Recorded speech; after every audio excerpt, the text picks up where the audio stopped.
tal? Bienvenidos y bienvenidas a Entrevistas entre Mesas. Esta es la serie que aborda el sistema cultural de la alimentación.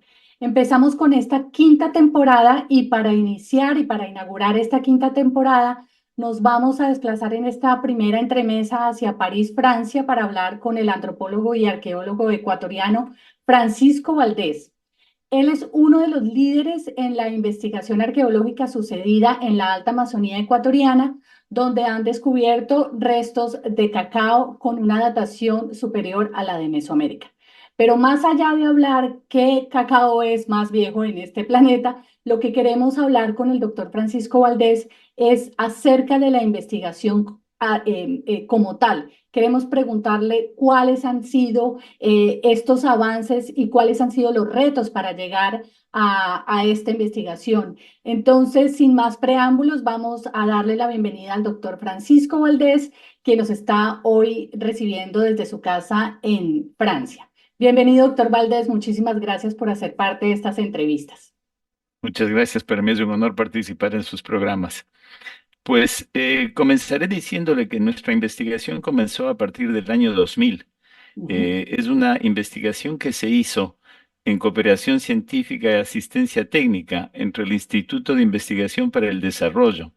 Este es un instituto público francés, el IRD son las siglas, en el cual yo formo parte desde el año 90 y dio la oportunidad de venir a Ecuador a trabajar en la Alta Amazonía porque tenía con un colega la intención de profundizar en una provincia es como un estado en Estados Unidos, una provincia que no había sido nunca investigada porque durante 200 años, diría yo, estuvo en la zona limítrofe en conflicto con la República del Perú.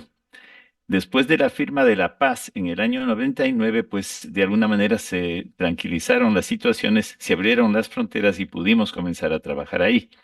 Entonces, nuestra investigación comenzó en el año 2000 y la idea era hacer una especie de inventario de los recursos patrimoniales que había o que hay en esta provincia que se llama Zamora Chinchipe. Zamora Chinchipe es el nombre de las dos cuencas hidrográficas principales que corren la provincia. El río Zamora por la parte norte y el río Chinchipe por la parte sur. Ambos confluyen en el río Marañón, que es uno de los principales afluentes del Amazonas. Estamos en la Alta Amazonía. Quizás conviene aclarar qué es la Alta Amazonía. La Alta Amazonía es la vertiente oriental de los Andes, donde nacen las cuencas hidrográficas que van a alimentar al Amazonas. La Alta Amazonía tiene una altura más o menos que viene desde los 1800 metros y baja hasta los 400 metros sobre el nivel del mar. La investigación arrancó en esta parte donde, como dije antes, no se había hecho nunca ningún tipo de investigación. Y nosotros con el Instituto Francés teníamos la intención de continuar un trabajo que comenzó un colega mío, Jean Guffoy, en la parte de la serranía sur de Ecuador, justamente limítrofe con el Perú. Y en esos estudios él vio que había muchas cosas que parecían venir de la alta Amazonía, de la Amazonía.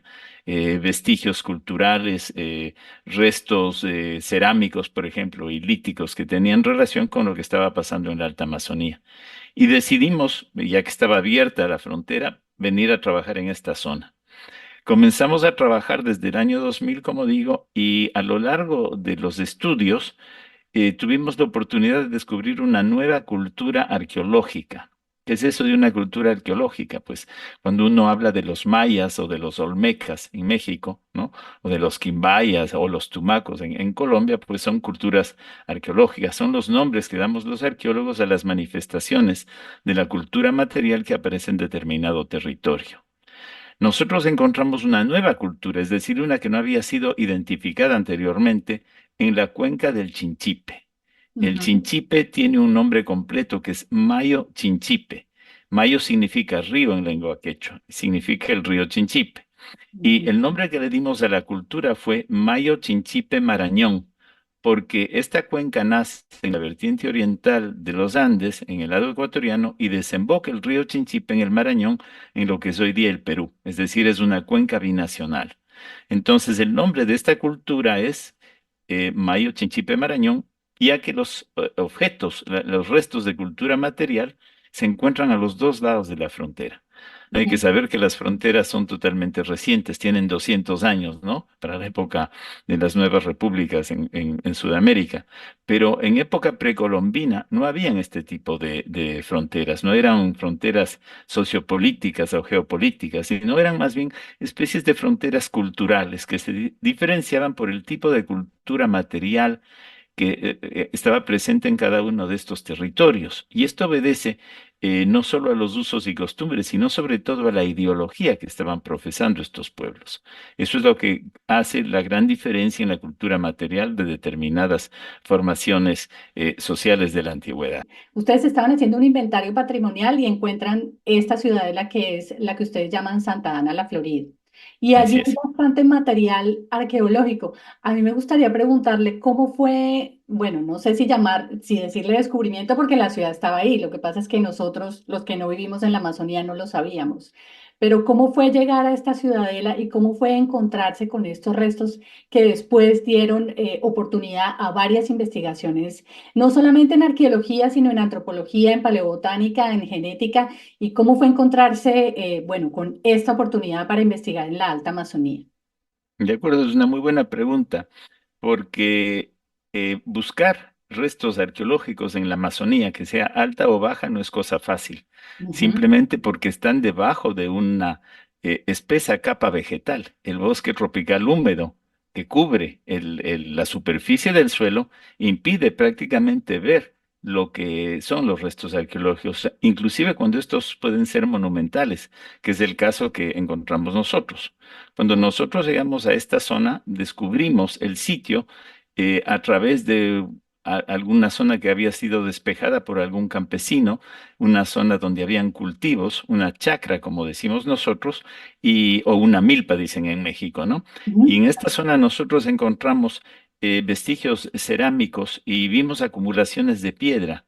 Entonces nos dimos cuenta de que los restos cerámicos que teníamos en presencia aquí no se parecían mucho a lo que habíamos visto en el resto de la provincia. Es decir, hay distintas ocupaciones a través del tiempo. Lo más común es una tradición que se llama la tradición de cerámica corrugada, que corresponde a los pueblos que estaban viviendo ahí en el siglo XVI, es decir, cuando llegaron los conquistadores allá y que suelen ser los abuelos o los bisabuelos de las poblaciones actuales. ujú, Nuestras investigaciones demostraron que efectivamente estos pueblos son los últimos ocupantes del territorio. Estos pueblos llegaron a esta zona, ¿no? Y a buena parte de la Amazonía, tanto peruana como colombiana, solo a partir del siglo VII de nuestra era. Antes, esta zona estaba habitada por otros pueblos. Es probable que estos pueblos dominaron por belicidad, ¿no? Dominaron a los pueblos anteriores y ocuparon sus territorios. Lo interesante es que en esta zona habían evidencias de las culturas tardías, llamémosles, ¿no? De la presencia de la cerámica corrugada, es la cultura material que les caracteriza, pero había sobre todo la presencia de otra cerámica que no había en ninguna otra parte. Entonces nosotros comenzamos a hacer sondeos, como hacen los arqueólogos, ¿no? Pruebas de pala, pequeñas excavaciones para comprender un poco de lo que se trataba y nos encontramos con que las dataciones que estaban saliendo, ¿no? Hacia el año 2002 eran muy, muy antiguas y no correspondían en nada al resto de las dataciones de lo que habíamos encontrado antes. En nuestro inventario hemos descubierto más de 400 sitios arqueológicos en la provincia. Es decir, es muy, muy amplia la ocupación que hubo aquí, pero casi todos pertenecen a la última etapa. La investigación le dio cierta preferencia a esta zona porque era diferente de lo que habíamos visto. Y al mismo tiempo comenzamos a encontrar evidencia cultural de algo que no se conocía para esta zona de la Alta Amazonía. ujú. Comenzamos a encontrar vestigios de cuencos grabados en piedra, piedra pulida, cuencos o bowls en inglés, ¿no? Bowls también se dice en español, cuencos, cuencos que tenían un alto pulimento, el trabajo es interesante y sobre todo tenían una iconografía grabada en sus lomos que era única. Esto no se conocía para otras partes de la Amazonía o inclusive de la sierra ecuatoriana, ¿no? Algo parecido habría en lo que es en el Perú actual la cultura chavín, ¿ya? Es decir, habían semejanzas con la cultura chavín, en la iconografía de la cultura chavín, en una zona donde supuestamente no había la cultura chavín. Entonces estábamos jugando con la idea de la presencia temprana de algo parecido a chavín en la zona nororiental del Perú y en la zona suroriental del Ecuador. Esa era nuestra teoría, hasta que las fechas comenzaron a darnos fechas de casi 5.000 años, 4.500 años. Y esto era incompatible con la cultura chavín, porque la cultura chavín tuviera máximo 2.000 años antes del presente. Es decir, estábamos 2.000 años antes de lo que se conocía como algo muy antiguo y algo muy sofisticado. Nosotros, viendo esto, comenzamos a hacer un trabajo más profundo en este sitio, en el sitio Santana de la Florida, y Ujú, despejamos la selva, despejamos la vegetación. Hubo un trabajo de expropiación de las tierras de los nativos que estaban ahí y a través de los municipios y dada la importancia del sitio. Entonces el sitio fue declarado patrimonio nacional ecuatoriano, y pudimos trabajar con mayor tranquilidad, sin problemas con el dueño de la tierra o inclusive de las autoridades. Y este trabajo nos permitió en 15 años prácticamente pues despejar la zona y poner en relieve este antiguo asentamiento, ¿no? Esta ciudadela, como se le dijo ahí, que ujú, más que ciudadela yo le llamo un centro ceremonial. Es un espacio con una separación clara entre las zonas domésticas y las zonas reservadas a las actividades públicas, cívicos ujú, ceremoniales. Esto es un centro ceremonial. Hay una diferencia entre donde la gente está viviendo y la gente está realizando sus actividades. La cultura nos permitió identificar varios vestigios, ¿no? No solo la parte arquitectónica, que es una parte bastante sofisticada, y sobre todo la cultura material, donde encontramos una cerámica muy, muy antigua, una cerámica que tiene 5.000 años, que está entre las más antiguas del continente americano, ¿no? En el Ecuador, por ejemplo, la cultura con una cerámica muy antigua es la cultura Valdivia, que es ujú, contemporánea a lo que tenemos nosotros en Colombia, con Monzú, con Puerto Chacho, en San Jacinto y demás, ¿no? Son culturas que tienen cerámica desde hace 6.000 años, 5.500 años. Pues resulta que en la Alta Amazonía había una cultura con una cerámica parecida, parecida tecnológicamente, no necesariamente, y estilísticamente tampoco. Es una cultura que no se parecía a las manifestaciones que aparecen en la costa del Pacífico o inclusive en la costa del Caribe que tienen esta antigüedad. Es ujú, decir, que era una cerámica propia de la Alta Amazonía, quién sabe si su origen estaba en la Baja Amazonía, donde de paso hay que mencionar la cerámica más antigua del continente, se encuentra en la Baja Amazonía, en lo que es hoy día el Brasil, en una zona que se llama Tapariña, ¿no? Son ujú, trabajos hechos por la doctora Roosevelt hace unos 20 años ya. Y demuestran que la cerámica ahí tiene más de 7.000 años, ¿no? Es una ujú, manifestación muy temprana.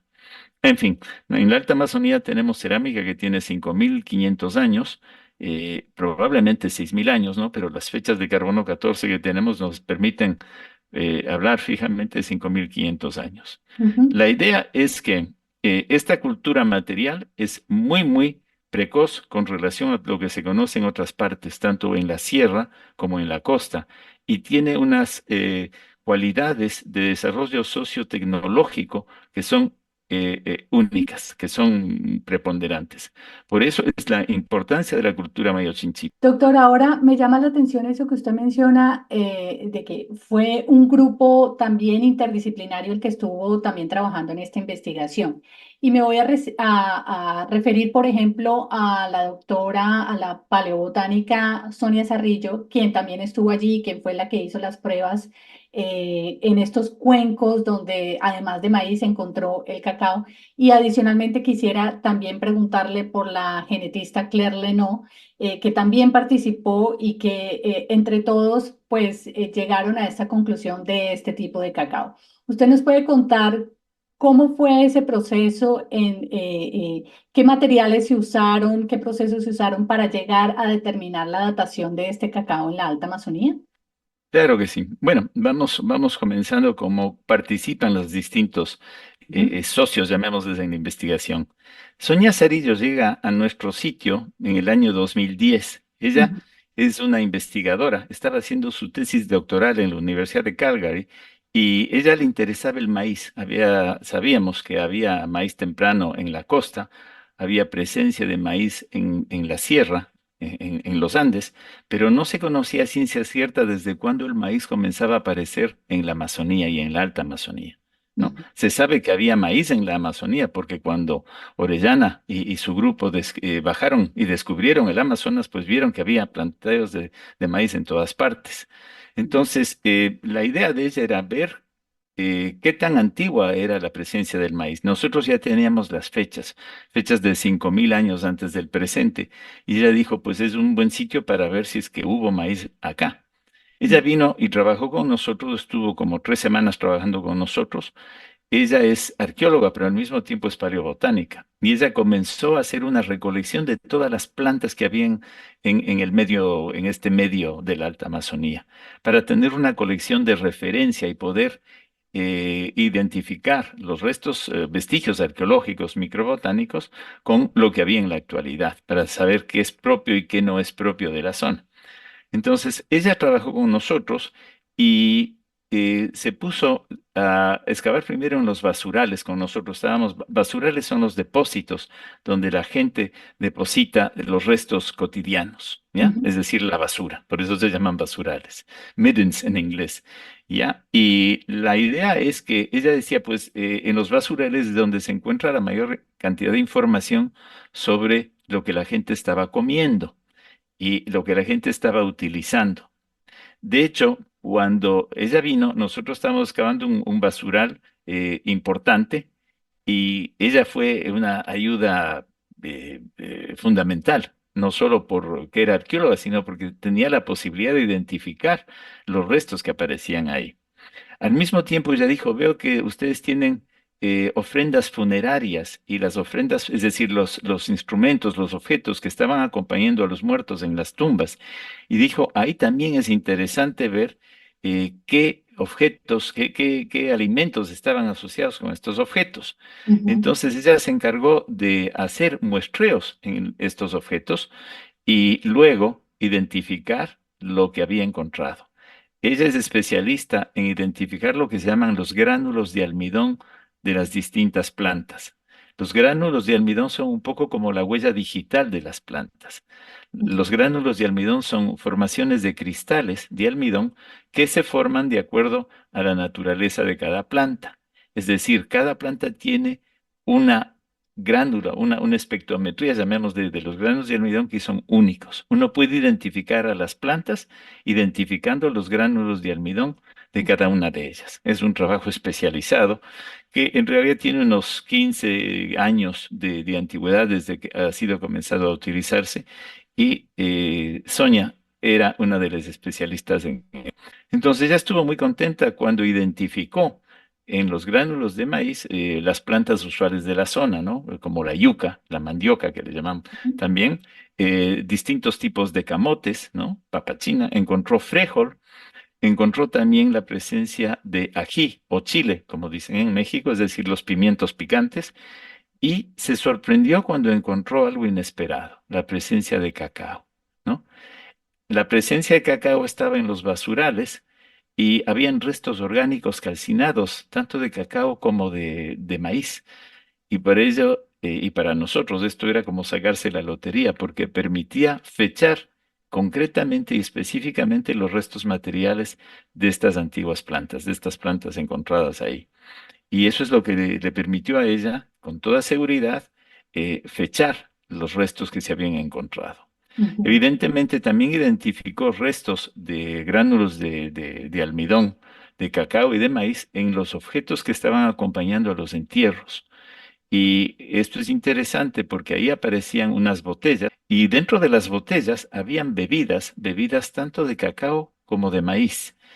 En los pueblos latinoamericanos o sudamericanos concretamente, la bebida más usual para los pueblos precolombinos era la chicha de maíz, es una especie de cerveza que se hace con el maíz. Y se encontraron en las tumbas residuos de estas bebidas a través de los gránulos de almidón, tanto del maíz como del cacao. Entonces se sabe que dentro de estas botellas habían bebidas hechas cacao y hechas con maíz. Al mismo tiempo, habían residuos de esto en estos cuencos de piedra de los cuales hablamos hace un rato, estos cuencos de piedra pulidos y que tienen una iconografía bastante especial. Aparecían en distintos objetos, ¿no? Esto es, para nosotros, fue la evidencia directa del uso social del cacao en la Alta Amazonía hace más de 5.000 años, ¿ya? Hay distintos fechamientos para distintos contextos donde se encontraron esto, pero hay la presencia continua, ¿no? Del uso del cacao y de las otras plantas naturalmente por más de 2.000 años dentro de este sitio. Este sitio tiene una ocupación que dura 2.000 años, desde el 5.000 antes del presente, desde el 5.500 o 6.000 inclusive antes del presente, hasta prácticamente el inicio de la era cristiana o de la era común, como estamos hablando ahora. Entonces, ella se integró así, hizo la primera identificación del cacao y evidentemente esto atrajo la atención a mucha gente, entre otras a la genetista Claire Lenoir. Ujú, Claire Lenoir es probablemente la genetista más especializada en lo que es el cacao en el mundo. Ella trabaja para un centro de investigación francés que es el Centro de Investigación para los Recursos Agronómicos, llamémosles, para el Desarrollo, ¿no? Ese es un centro que se llama el CIRAD, son las siglas en francés. Y ujú, se estaba trabajando en Ecuador desde el año 2005, 2006, con la gente de un instituto en Ecuador que se llama IñAP, que es un instituto de investigación para las plantas. Y estaban trabajando en el cacao porque a través de la genética se puede ver cómo combatir las enfermedades del cacao. Ustedes saben que el cacao es una planta que es bastante delicada, está sujeta a plagas, ¿no? Plagas que pueden acabar con las plantaciones, que de hecho han acabado en muchas partes, ¿no? Como la monomoliosis, ¿no? Hay una enfermedad que se llama la escoba de bruja, hay distintos nombres para estas plantas, para estas enfermedades. Y la doctora no estaba trabajando en la costa ecuatoriana y decía, sí, nosotros tenemos aquí evidencia genética de esta variedad, que es la variedad más especial, la emblemática en Ecuador, es una variedad que se llama el cacao fino, el cacao nacional fino de aroma, ¿no? Es uno de ujú, los mejores cacaos que hay en el mundo. Y cuando digo mejores es porque son los chocolateros los que escogen por las calidades que tienen, ¿no? Los mercados a los cuales el cacao ecuatoriano están destinados es a Suiza, a Bélgica, a Inglaterra, a Francia, es decir, los sitios donde se produce el cacao fino, el cacao de exportación a todo el mundo. ujú, Y eso en base a qué? A la calidad del cacao, ¿no? Hay que mencionar que hay básicamente dos tipos de cacao en el mundo, ¿no? A nivel económico. Hay el cacao fino y hay el cacao común. El cacao común es un cacao que se presta para hacer muchas cosas, ¿no? Las bebidas de cocoa, por ejemplo, los polvos de cocoa que aparecen, o los chocolates que no son tan finos, ¿no? En los Estados Unidos, por ejemplo, la industria de Mars y de Hershey y demás, ellos utilizan el cacao más común porque es más rentable para ellos, ¿no? Se pueden sacar grandes cantidades de productos con un cacao que es más barato en el mercado internacional y al cual se acostumbró el mundo occidental al sabor, porque ujú, tiene gran cantidad de azúcar, gran cantidad de leche, en fin, tiene en realidad poco cacao, ¿no? Tiene unos porcentajes que están entre el 30 y el 40% de cacao. Y el resto es azúcar, leche y otras cosas que no son tan buenos para la salud. En ujú, cambio, el cacao fino y los chocolateros es lo que utilizan desde hace rato, están jugando con componentes que tienen entre el 60 y 70% de cacao. Es el cacao más apetecible, porque se está buscando el sabor del cacao propiamente. Ella estaba trabajando con esto para ver cómo mejorar genéticamente, cómo enderezar, si se quiere, un poco la genética para que las plantas sean más resistentes. Y comenzaron a hacer ellas, a través de los estudios, exploraciones en distintas partes donde había cacao. Y se dieron cuenta que en la Amazonía había cacao. De hecho, se sabe que el cacao era originario de la Amazonía, pero no se sabía exactamente qué tipo de cacao ni desde cuándo ha sido utilizado por el hombre.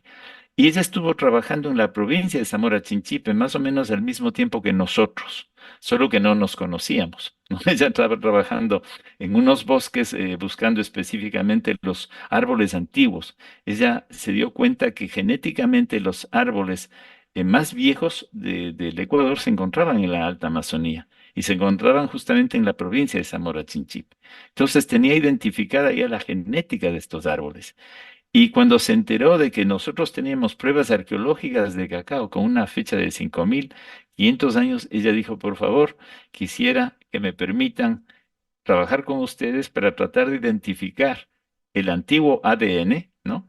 El Ujú, DNA, como dicen los americanos, el antiguo ADN, y tratar de especificar qué tipo de cacao es el que estaban sembrando, consumiendo en la antigüedad. ujú. Entonces vino la doctora Arnaud con nosotros también, estuvo también asimismo haciendo estudios, excavando con nosotros, porque para los genetistas no puede haber duda del origen de las muestras. ¿Ya? Entonces ella excavó con nosotros también basurales, tomó muestras también dentro de los objetos que habían salido de las tumbas, las ofrendas funerarias, y tuvo la suerte de poder encontrar el ADN y no solo la suerte de encontrarlo, sino de secuenciarlo. Secuenciarlo es desarmar, abrir, saber exactamente los componentes de este ADN y cómo se diferencian de otros ADNs. Ella pudo identificar que en las colecciones arqueológicas nuestras había la presencia de dos o más tipos de cacao. Uno, un cacao que era silvestre. Hay una variedad que vulgarmente se llama el cacao de monte, que es una variedad que se llama errania. Ujú, Este cacao es una variedad silvestre, pero al mismo tiempo se estaba utilizando simultáneamente un cacao que ya era domesticado. Domesticado es una planta que ha sido transformada genéticamente por el hombre para que el hombre sea quien controla la manera como se produce. Se rompe, si se quiere, los ciclos naturales de la reproducción de la planta. El hombre controla la reproducción de la planta.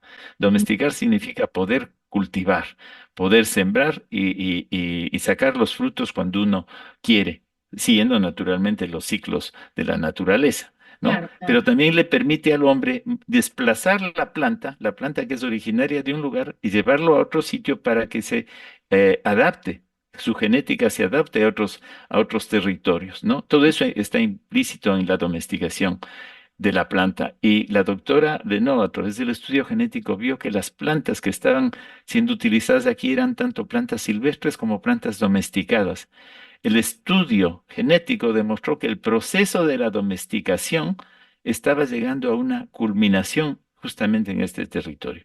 Por eso es que se habla de el origen del cacao está en este sitio, ¿no?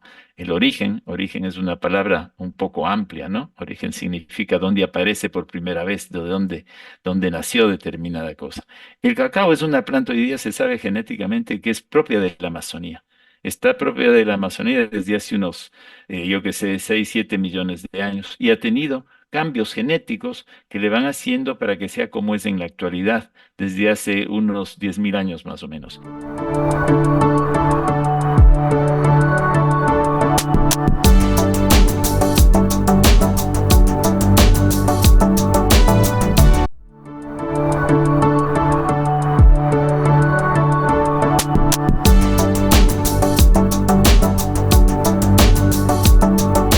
Doctor, usted ha dicho muchas cosas interesantes hasta el momento. Tengo muchísimas preguntas, pero vamos a empezar una por una. La primera parte, bueno, en la primera parte de la entrevista usted nos habló básicamente de cómo fue, cómo inició esta investigación y me llama la atención mucho que se viene hablando de unas condiciones también geográficas, políticas y económicas propias del país que influyen en la manera como se ejerce la arqueología específicamente en la Alta Amazonía. Esa fue una de las cosas que en la primera parte usted mencionó y que fueron muy importantes para entender también este proceso de investigación.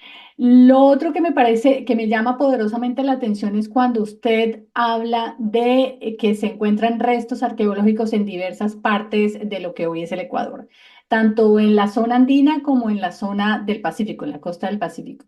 Y eso me daría para preguntar qué rutas ustedes más o menos han podido encontrar en la zona ecuatoriana donde básicamente el cacao fue trasladado de una zona a otra. Recordemos que trasladar un alimento de una zona a otra no es tan fácil, digamos. Ahora lo tenemos claro porque tenemos neveras, tenemos refrigeradores y los podemos llevar de un lado a otro, pero estamos hablando de 5.000 años atrás, donde evidentemente las condiciones eran otras. A mí me gustaría saber si ustedes también en este estudio que vienen realizando desde hace varias décadas atrás, han logrado investigar un poco las rutas del cacao, ¿no? Que hacia dónde se ha desplazado el cacao, si han tenido probabilidad de conocer estas rutas. La pregunta es interesante porque me permite hablar de algo que es fundamental. El sitio arqueológico y esta parte de la Alta Amazonía se encuentra en una zona geográfica que se llama la Depresión de Huancabamba. La Depresión de Huancabamba es una zona geográfica donde la cordillera de los Andes tiene las altitudes más bajas en todo su recorrido. Es la zona más baja. Uno puede cruzar la cordillera en alturas de 2100, 2500, 2700 metros. Y esto es lo más bajo en toda la cordillera, porque por lo general se cruza la cordillera en 3500, 4500, 5000 metros de altura. Es la altura de los Andes generalmente. Y esto es interesante porque permitió que haya una interacción natural, no forzada, entre las poblaciones que estaban a los dos lados de la cordillera. Nosotros en el sitio Santana, la Florida, tenemos evidencia de esto hace más de 5500 años. ¿Por qué? Porque en la tumba principal, nosotros encontramos vestigios de conchas marinas, conchas del Pacífico, que llegaron al sitio, a la Alta Amazonía, y fueron incorporadas en lo que diríamos es la parte ideológica. Estamos hablando de dos conchas fundamentales, la concha Spondylus, ¿no? Ujú, Que es una variedad conocida en todo el mundo, pero el valor simbólico es especialmente en América, tanto en los Andes como en Mesoamérica también, ¿no? Hay en Teotihuacán, hay un templo donde está la concha Spondylus reflejada junto a su par, que es el Strombus. El Strombus es una especie de caracol marino, ¿ya? Ideológicamente, en los Andes, el Spondylus es considerado el elemento femenino primordial y el Strombus el elemento masculino primordial. Ambos son sinónimos o símbolos de fertilidad, ¿ya? Y hubo toda una ideología, hubo todo un culto a la fertilidad desde época de la cultura Valdivia, ¿no? Y las conchas del Spondylus y del Strombus fueron importadas y exportadas a distintas partes de los Andes, tanto en la costa como en la sierra. No teníamos idea de esto en la Amazonía hasta que encontramos en la tumba la presencia de estas conchas. Esto es interesante porque nos da la prueba directa de la interacción entre las tres regiones geográficas, la Alta Amazonía, la sierra a la cual hay que pasar para llegar a la costa, y ujú, el tipo de interacción que estaban teniendo era un valor simbólico, ideológico y al mismo tiempo económico, porque no todo el mundo podía obtener estas conchas, ¿no? Alguien con poder podía hacer que lleguen hacia su territorio estas conchas, y al mismo tiempo implica un intercambio que estaba yéndose de la Alta Amazonía hacia la sierra y sobre todo hacia la costa del Pacífico para que hayan estos intercambios e interacciones. Pues sabemos que en la Alta Amazonía hay una gran cantidad de plantas medicinales. Entonces sabemos que, por ejemplo, plantas medicinales de la Alta Amazonía llegaron a la costa muy tempranamente. Y hay dos ejemplos claros de los cuales tenemos evidencia. Una es el cacao, ya que el ujú, cacao aparece en la cultura valdivia prácticamente hace 5500 años también, es decir, apenas ya está domesticado y utilizado en la Alta Amazonía, cruza la cordillera y llega a la cultura valdivia donde es adoptado, se cultiva el cacao, hay cacao en la costa del Pacífico y poco a poco se ve como en otras culturas, tanto de Ecuador como de Colombia, comienza a ser adoptado, ¿no? A lo largo del tiempo, distintas culturas están y ya hay representaciones de cacao, ¿no? No ujú, tantas ni tan vívidas como hay en Mesoamérica. En esa época no era exactamente el mismo uso que tenía en Mesoamérica que el que tenía en ujú, Sudamérica. Pero hay ya la presencia del cacao. El cacao cruzó hace 5500 años la cordillera, llegó a la costa del Pacífico y paulatinamente fue subiendo a través del cabotaje a ujú, través de la costa del Pacífico, llegó hasta Panamá y de Panamá poco a poco llegó hasta lo que va a ser Honduras, Nicaragua, Guatemala, México, ¿ya? ujú. Este es un proceso que demoró casi 2000 años. 1500 años está fechado. Las fechas más antiguas para el uso del cacao en Mesoamérica, ¿no? En México concretamente y en Guatemala, son fechas de 2000 años antes de Cristo, ¿no? Acá estamos con 2500 años antes de Cristo, o 5500 años antes del presente y 4000 años antes del presente. Las Ujú. culturas en México que tuvieron cacao por primera vez fueron los olmecas, ¿no? Después los mayas también lo utilizaron. En Guatemala y en la frontera, en Oaxaca, hay una cultura que se llama Mocaya, y esta cultura ya estaba utilizando cacao, igual a la misma época que los olmecas, es decir, el cacao había llegado ya para estas fechas, y es simultáneo en los dos lados, ¿no? Entre el istmo de Tehuantepec y la parte de la costa pacífica, es simultáneo el uso antiguo del cacao en lo que es Mesoamérica, ¿no? Y corresponde, como digo, pues a 2000 años antes de Cristo más o menos, ¿no? Sí. Entonces, la ruta del cacao está establecida, cruzó la cordillera, ¿no? Sabemos que una parte en esta zona donde es tan baja la cordillera, pero después ya lo pudieron introducir en otras zonas, ¿no? Y poco a poco fue subiendo a través de la costa. Y para esto la navegación fue importante. La Ujú. navegación de cabotaje, es decir, que se van haciendo pequeñas navegaciones de un puerto a otro puerto, de poco a poco se va llegando para allá. Pudo haber hecho también, hay la posibilidad, hay quienes lo están hoy día modelizando, ¿no? Un viaje directo, ¿no? Que llevaría, dicen que 45 días de navegación. Yo prefiero la hipótesis de que iban navegando de puerto en puerto, poco a poco, hasta llegar al otro extremo, ¿no? Todo Ujú. eso ya hay pruebas arqueológicas de aquello. Y la genética otra vez nos ayuda, porque hay muestras de los cambios en las variedades de cacao. Por ejemplo, en Panamá hay una variedad antigua, no tan antigua como en la Alta Amazonía, pero que tiene por lo menos unos 1000 años, que digo, unos 700 años antes que en el resto de México y de Guatemala. Es decir, se va viendo cuál es la ruta del cacao, progresivamente va subiendo por la costa del Pacífico. Doctor, yo le quería preguntar también otra cosa que usted mencionó en la primera parte de esta entrevista y es cuando la doctora Sonia Zarrillo empieza a revisar en estos cuencos y encuentra maíz y encuentra la joya del pastel que es el cacao. Yo quería preguntarle por esa relación entre el maíz y el cacao, porque si estamos hablando de que genéticamente se hay una hipótesis de que este cacao es de hace 5500 años, entonces me llama la atención que también hubiese maíz allí. Estamos hablando de que el maíz también se encontró, que tiene una datación también mucho más larga, mucho más antigua que el resto de maíz que se ha encontrado en el resto de las Américas. ¿Sabe algo de esto también? Genéticamente se sabe que el maíz es mesoamericano, ¿no? Hay la relación, la evolución del maíz desde el Teosinte y demás, y esto en México mismo parece que hay dos zonas de domesticación del maíz, ¿no? Una es la zona esta alta en la sierra y otra es en la costa del Valle de Banderas, se llama, ¿no? En la costa del Pacífico. Ambas son más o menos simultáneos. Se sabe que el maíz debió haber tenido un viaje semejante al que tuvo el cacao, pero a la inversa. Fue Ok. bajando del norte hacia el sur y poco a poco asimismo, por cabotaje, por lo que sea. En Ecuador, en la costa ecuatoriana, hay la presencia del maíz ya bien establecida hace unos 8000 años. Es decir, es casi, casi tan antigua como, pero es una variedad que no ha sido modificada desde el Teocinte. Es una variedad que ya es maíz, maíz, ya es el sea maíz, tal como se le conoce hoy día, ¿no? Es decir, genéticamente ya llegó a esta zona, a lo que es hoy día Ecuador, y Colombia, porque al mismo tiempo también está identificado por allá Ujú. ya como maíz propiamente dicho. Ahora, la pregunta es clave, ¿cuál es la relación entre el maíz y el cacao?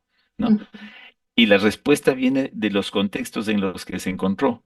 Ambas utilizaciones en el sitio Santana de la Florida y en las tumbas está dado porque son bebidas fermentadas, bebidas de lo que podríamos llamarles cordiales. Son las bebidas de la sociabilización, que eran parte de las ceremonias, eran cosas que se brindaban. Y no solo se brindaban entre los seres vivos, sino también los muertos iban llevando al otro mundo bebidas espirituosas, llamémosles así, ¿no? Bebidas alcohólicas que eran ofrendas hacia el más allá, era la manera de introducirse al otro mundo, eran las ofrendas que ellos daban para llegar al otro mundo, al supramundo. Entonces hay una relación interesante, no propiamente genética, pero sí cultural entre el cacao y el maíz. Ambas sirven para hacer bebidas sociales, cordiales, y que eran apreciadas en términos culturales como algo no solo para enhibrarse, no solo para divertirse, sino tenían un carácter sagrado. En Sudamérica no podemos hablar, o en la Amazonía, no podemos hablar del alimento de los dioses como en Mesoamérica. En Ujú, Mesoamérica, teobroma significa el alimento de los dioses. Esa es la denominación que le dio Linneo cuando la especificó científicamente. Y esto se pudo hacer en Mesoamérica porque hubieron los cronistas que escucharon de viva voz lo que los nativos estaban diciendo. Esta planta es reservada a los dioses, no es el alimento de los dioses. ujú. Cuando Moctezuma le dio a Cortés una bebida de cacao, este no le gustó, dice inclusive que le escupió y dijo, me están matando. Dijo, no, te estamos dando la bebida de los dioses porque tú eres uno de los dioses. Él tuvo que comprender lo que eso significaba para aceptarla y luego comprendió la importancia del cacao en esa cultura, ¿no? Entre los aztecas y los mayas. Pero el cacao es una planta energética, ¿no? Ujú, Es una planta que está vinculada a la farmacopea de los pueblos amerindios, tanto de la Amazonía como de la costa. Inclusive los españoles, cuando se dieron cuenta de las propiedades, lo utilizaban para que la gente, los enfermos, se recuperen. Era una bebida de recuperación, era una bebida medicinal. Evidentemente también no estaba, estaba reservada a una élite, no, no estaba al alcance de todo el mundo en Europa. Pero las propiedades que le reconocían era eso, un revigorizante, una bebida energética. Sonia Sarilla dice que el cacao era el Red Bull de época precolombina. Hay tres componentes en el cacao: la cafeína, la teobromina y la tefina, que se llama, la teofina. Y ujú, ambas, estas tres moléculas son energizantes, ¿no? El ujú. Red Bull es básicamente cafeína, cafeína expuesto en un máximo grado, ¿no? Doctor, ahora quisiera preguntarle, bueno, tiene toda la razón, hay una robusta literatura, especialmente colonial, donde hicieron varios registros de lo que consumían en Mesoamérica y esto también nos da la idea de que el cacao inicialmente era mesoamericano. Sin embargo, con este tipo de investigaciones, pues lo que se está abriendo es la puerta a que puede haber sido que la domesticación no ocurrió en un solo lado, en un solo lugar, sino que pudo haber varios sitios de domesticación y uso social, en este caso del cacao. ¿A usted qué tal le parece, qué tal le suena esa hipótesis de que a lo mejor hubo varios lugares de domesticación que no necesariamente tiene que haber sido en Mesoamérica, sino que, como ustedes lo han demostrado, también ocurrió en la Alta Amazonía de manera temprana, mucho más temprana que en Mesoamérica, pero también hubo un uso social? Quisiera saber su opinión sobre esto, si es que de pronto pudo haber varios lugares y también preguntarle que usted estuvo recientemente en México, en noviembre del 2023, usted compartió esta investigación en México. ¿Cuál fue el recibimiento que le dieron en México a estas hipótesis o a estas teorías que ustedes vienen manejando a través de las investigaciones? Yo pienso que no hay un solo sitio de domesticación de ninguna planta. Por ejemplo, el trigo, la cebada, los cereales en general se dice que vienen del Medio Oriente, pero no Ujú, se pueden decir que nacieron ni en Irak, ni en Irán, ni en ninguna parte, ¿no? Eran utilizadas en distintas partes. Yo pienso que la planta del cacao es originaria de la Amazonía, ¿no? En esto no hay duda alguna. La planta original es de la Amazonía. Estudios comenzando desde fines de los 90 y a inicios de los 20 ya comprobaron, los biólogos ya sabían que habían grandes cantidades de plantas en la Amazonía, de tres tipos de cacao: el cacao criollo, el cacao forastero y el cacao trinitario. Se ujú, decía criollo a todo lo que venía de Mesoamérica, ¿no? Pero los genetistas comenzaron a ver que el criollo de Mesoamérica estaba vinculado, relacionado con el llamado criollo que aparecía en la Amazonía. ujú, Forastero es la variedad del cacao sudamericano, que se diferencia del criollo, pero los genetistas se dieron cuenta de que el criollo mesoamericano estaba íntimamente ligado al criollo antiguo amazónico, siendo el criollo antiguo amazónico una planta salvaje y el criollo antiguo que aparece en Mesoamérica una planta, una variedad domesticada. El ujú. proceso de la domesticación se dio en la Amazonía. y llegó ya domesticado a Mesoamérica y fue utilizado ahí. Esto se sabe por los estudios genéticos, ¿no? Sabían esto ya desde el comienzo de la década. Lo que no se sabía es el punto de origen. No se tenía la evidencia arqueológica del uso social y del proceso de la domesticación. Ecuador dice ser el origen del cacao. Es una bonita manera de hacer mercadotecnia, pero también refleja una sola realidad. La realidad es que los únicos estudios que se han hecho sobre la genética de la domesticación del cacao son los que se realizaron en el sitio Santana, en la Florida, por la confluencia de la paleobotánica, de la genetista y de otros investigadores, ¿no? Que trabajaban con la parte química, con la identificación de las moléculas químicas de la planta. Entonces, yo pienso que en América, en la alta Amazonía, tanto peruana, ecuatoriana, colombiana, básicamente ahí es donde están las variedades más antiguas, se dio una domesticación en distintas partes, pero no se ha hecho estudios en ninguna otra parte. ¿No? Sabemos que el cacao ya llega domesticado porque no hay variedades silvestres ni en Mesoamérica ni en otras partes del Pacífico, de la costa del Pacífico. El cacao en sus variedades silvestres están en la Amazonía todas y cruzan luego a las variedades domesticadas a la cordillera y están en la costa del Pacífico. Ujú. Evidentemente, ahora sabemos que hay cacao en grandes cantidades tanto en el África como en el sudeste asiático. Los más grandes productores de cacao son los países africanos, ¿no? Costa de Ok. Marfil, Ghana, Guinea, etcétera. Ujú, Entonces, esa es la primera parte, ¿no? La parte genética. La domesticación pudo haberse dado en muchas partes. La evidencia más antigua de la domesticación la tenemos ahorita en lo que es la Alta Amazonía ecuatoriana. Sabemos que en Colombia, por ejemplo, hay una variedad de cacao que se llama caquetá, que también es antigua y que también pudo haber sido domesticada hace mucho tiempo, pero todavía no se sabe, no hay estudios al respecto. Nosotros somos el origen del estudio de la genética del cacao, del estudio de la genética y de la domesticación del cacao. Y eso es algo que es ya, es histórico, ¿no? El día de mañana puede encontrarse un sitio más antiguo en el Perú o en Colombia o inclusive en el Brasil, donde haya evidencias de domesticación hace 8.000 años. ¿Por qué no? Porque el proceso es largo, ¿no? Y en distintas partes pueden aparecer. Pero de momento lo más antiguo está acá. Cuando yo di la charla en Guadalajara, ujú, eh, la situación era bastante más conocida porque ya había circulado la información.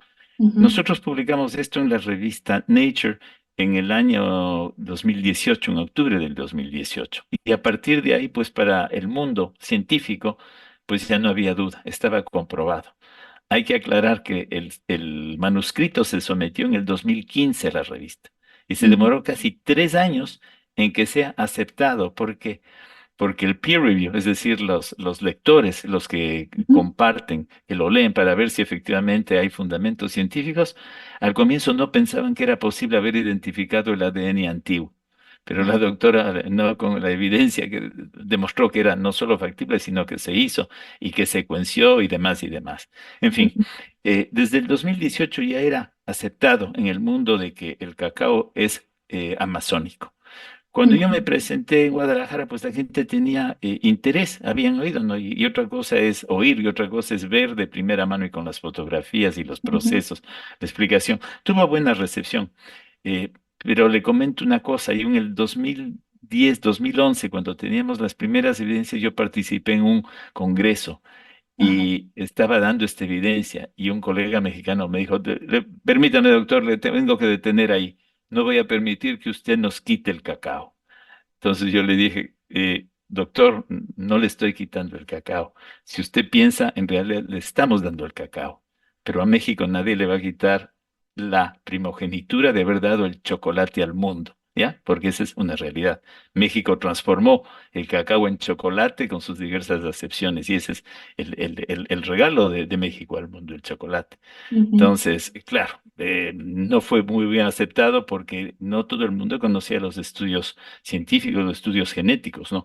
Aquí no es una cuestión de chauvinismo, somos los más antiguos, somos los primeros, sino la ciencia habla en base a lo que es la ciencia dura, que es la genética, ¿no? Y los ujú, estudios genéticos son los que van demostrando cada día cómo van evolucionando las plantas y su genética, ¿no? Y sus procesos de cambio que tienen ahí. Entonces, si Moctezuma le ofrece a Cortés la bebida de los dioses, le dice el cacao, pues entonces desde 1500, no, yo no me acuerdo exactamente, creo que es 38 o algo así, eh, América le ha dado el cacao a Occidente y a Occidente al mundo. Entonces se repite que el origen del cacao es mexicano, ¿no? Y es en realidad una verdad. El cacao transformado en chocolate, ¿no? Ujú. Y de hecho, se conocieron las primeras pepas de cacao de lo que mandaron desde México para Europa, ¿no? Antes ni siquiera de transformarle en chocolate. Esa es una realidad. Sí. Pero el origen genético está en la Amazonía y eso no se puede negar.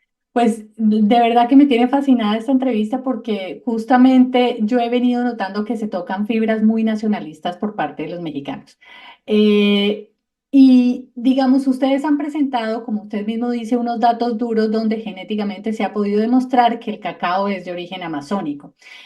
Falta de pronto un poco más de investigación en las rutas desde Sudamérica hacia Mesoamérica, estas rutas del cacao, que yo creo que eso es como lo que se viene en las próximas décadas y para los arqueólogos jóvenes y los antropólogos y en general todas las personas que estén interesadas en el cacao, vendría siendo también un muy buen objeto de estudio de estas rutas. Y también quería preguntarle algo que a mí me ha sucedido particularmente en el grupo de Facebook que administro junto a Paris Aguilar, que es el grupo de antropología de la alimentación más allá de la comensalidad, donde cada vez que se publican temas del cacao, pues los mexicanos son muy nacionalistas. Y una de las ideas que yo he visto que ya está aceptándose, digamos, pausadamente, es que, bueno, sí, está bien, el origen del cacao es amazónico, pero tuvo más éxito, y lo pongo entre comillas, en Mesoamérica. Yo creo que todavía se desconoce todo el uso social del cacao en Sudamérica justamente por estas desventajas para hacer investigación arqueológica en la Alta Amazonía y en general en la Amazonía. Pero doctor, ya como última pregunta, ¿usted considera que si se sigue investigando un poco más de estas ciudades en la Amazonía y se siguen conociendo más material de prueba arqueológica, se puede llegar a la conclusión de que sí hubo una vida bastante nutrida y que sí hubo un uso social de muchas maneras que no tenemos idea del cacao en estas comunidades de la Amazonía? Totalmente, ¿no? La prueba está en cómo se identifica el cacao. En México y en Guatemala, ahí se lo identificó porque los españoles vieron el uso, el comercio, la pepa, el cultivo y demás, y la ideología que estos tenían. En Sudamérica, cuando llegaron los españoles, concretamente a lo que es Colombia y Ecuador, vieron árboles de cacao y vieron árboles grandes de cacao. Y ellos pensaban que habían sido traídos inclusive por los primeros exploradores españoles al territorio americano. ¿Ya? Pensaban que eran árboles que habían sido introducidos desde México a lo que es Colombia, Ecuador, ¿no? Y en realidad no se le dio mucha importancia, porque toda la importancia que tenía el cacao en esa época, en el siglo XVI, en el siglo XVII, era el cacao que salía de la Nueva España. Hay que saber que para el siglo XVIII, ¿no? Mediados del siglo XVIII, el mayor exportador de cacao de las Américas era el puerto de Guayaquil. ¿Por Ujú, qué? Porque los puertos mexicanos, por variedades de circunstancias, el influjo de la disminución de la población, de los cultivos y demás, ya no era México el mayor productor. Los productores eran estas tierras que estaban acá, donde no había una idea de suprimir a las poblaciones que cultivaban el cacao. Era parte también de erradicar las idolatrías. Si el cacao era tan sagrado para ellos, había que quitarles esa idolatría del cacao. En definitiva, la evolución del cacao ha tenido distintos usos. En América Latina y en realidad llamémosle el norte de Sudamérica, hay evidencias etnográficas. ¿A qué se refiere esto de etnográficos? Los viajeros iniciales demuestran que el cacao estaba presente, ¿no? Los etnólogos que se han metido a estudiar a los pueblos amazónicos ven que es parte de la farmacopea. Por ejemplo, ellos narran que el cacao no solo es un alimento, ¿no? Narran que el cacao, la corteza del árbol de cacao, la mazorca del cacao, cuando se quema produce una ceniza y que esta ceniza es un elemento para desinfectar y desinflamar las heridas, ¿no? es los usos que le están dando al cacao. Es parte de la farmacopea, es parte de la salud de la gente, sin necesidad de transformar a la pepa en una bebida o en lo que sea. Es decir, Ujú, los múltiples usos que tiene el cacao, cada vez que nos ponemos a estudiar y podemos a identificar el cacao, vemos que estaba omnipresente. Hoy día con la identificación de los gránulos de cacao, de almidón del cacao, está apareciendo en todas partes. Antes la gente no lo buscaba porque no sabía cómo identificarlo. Pero ujú, ahora que ya se lo conoce, pues está presente en muchísimas partes, ¿no? Y esa es una realidad. Nosotros no tuvimos la suerte de los cronistas que nos describieron todos los usos ni toda la significación cultural que tenía el cacao. Pero el cacao tuvo un uso social muy importante y estamos viendo en este sitio que tiene esta antigüedad de más de 5.500 años, era algo tan importante que se los llevaba al otro mundo como una ofrenda y que al mismo tiempo servía cotidianamente para la alimentación, para la farmacopea, para las distintas ceremonias, ¿no? ujú. Es una historia que se está escribiendo recién. Además que cada contexto es diferente, o sea, la Amazonía tiene unas características biogeográficas completamente diferentes a Mesoamérica, entonces, por tanto, el uso que se le pudo haber dado al cacao pudo haber sido muy diferente al de Mesoamérica y, sin embargo, ambos usos o en cualquiera de los lugares de América, el cacao fue un producto importante desde el punto de vista cultural para todas las comunidades indígenas antes de la llegada de los colonizadores a este continente. Pues, doctor Valdés, muchísimas gracias por esta entrevista. De verdad que ha sido muy significante para nosotros en el sentido de que hemos podido comprender de otra manera cómo fue este proceso de investigación arqueológica en la Amazonía. Se quedan pendientes otros temas, pero yo sé que muy pronto podremos volver a hacer otra entrevista con usted porque sentimos que el tiempo es muy corto y que nos quedan preguntas pendientes. Doctor, muchísimas gracias por estar en estas entrevistas. A ustedes, un honor para mí, con gusto. Muchas gracias.